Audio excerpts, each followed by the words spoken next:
वो एक्चुअली होता ये है कि एग्ज़ाम का प्रेशर स्टूडेंट के ऊपर इतना ज़्यादा होता है कि क्योंकि टाइम 1 घंटे का होता है, उसी में आपको रीजनिंग करना है, उसी में इंग्लिश करना, उसी में आपको जीके करना होता है, उसी में मैथ्स करना होता है। तो प्रेशर इतना ज़्यादा होने की वजह से, टाइम कम होने की वजह से इजी क्वेश्चन भी डिफ़िकल्ट लगने लगता है। और जब बाद में घर आके हम चेकआउट करते हैं तो अरे शिट यार, ये तो क्वेश्चन ऐसे करना था, कितनी बार इसकी प्रैक्टिस हमने की थी, मल्टीपल टाइम्स ऐसे क्वेश्चंस की, उससे रिलेटेड क्वेश्चन की हमने प्रैक्टिस कर रखी होती है, लेकिन एग्ज़ाम में टाइम की शॉर्टेज को देखकर या प्रेशर को देखकर हम क्वेश्चन को नहीं कर पाते और घर आने के बाद हमें रिग्रेट होता है। तो इससे यह पता चलता है कि लिमिटेड पढ़ाई से काम नहीं चलेगा, अनलिमिटेड पढ़ाई करनी पड़ेगी। इतनी पढ़ाई करनी पड़ेगी कि बस एग्ज़ाम में गए, क्वेश्चन देखे तो वो क्वेश्चन हमें दिमाग में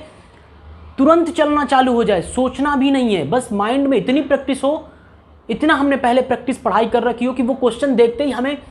मेंटली कैलकुलेशन चालू हो जाए और आंसर पे ही जाके हमारा दिमाग रुके। अगर थोड़ी पेन उठाने की ज़रूरत पड़ती तो उठाइए,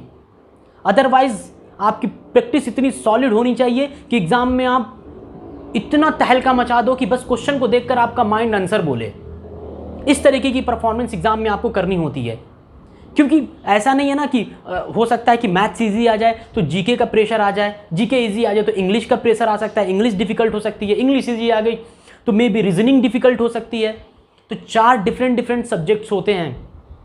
और उसमें कोई अगर एक भी डिफ़िकल्ट आ गया, 2 भी डिफ़िकल्ट आ गया तो ओवरऑल प्रेशर बहुत ज़्यादा हो जाएगा और फिर उससे ये होता है कि जो आता हुआ क्वेश्चन भी होता है वो भी हम एग्ज़ाम में नहीं कर पाते हैं और उससे परफॉर्मेंस और डाउन हो जाती है। तो इससे ये पता चलता है मेरे भाइयों कि आपको इतना पढ़ना है कि हद से ज़्यादा पढ़ना है, हद से ज़्यादा प्रैक्टिस करनी है, क्योंकि एग्ज़ाम का लेवल टाइम टू टाइम आप देख रहे हैं कि बहुत ज़्यादा बढ़ता जा रहा है, कंपटीशन का लेवल भी बहुत ज़्यादा बढ़ गया है, पेपर्स पहले जैसा पेपर नहीं आता, पेपर का लेवल भी अप कर दिया गया है, कुछ अच्छे क्वेश्चंस, डिफ़िकल्ट क्वेश्चंस भी आते हैं एग्ज़ाम में जिनको हम कहते हैं कि डिफ़िकल्ट है, लेकिन अगर आप अच्छे से प्रैक्टिस करेंगे तो उन क्वेश्चन में बिल्कुल कोई दम नहीं होता, बस क्वेश्चन का लुक चेंज होता है लेकिन करने का बेसिक तरीका आपका वही पुराना घिसा पिटा होता है। ओके, तो आप बहुत अच्छे से पढ़ाई करिए। आने वाले 3-4 महीनों में आपको पता है कि CGL का CHSL का सब पेपर होने वाला है, तो बहुत अच्छे से पढ़ाई करिए, अपनी परफॉर्मेंस आपको बहुत अच्छी करनी है, एग्ज़ाम को आपको क्रैक करना है।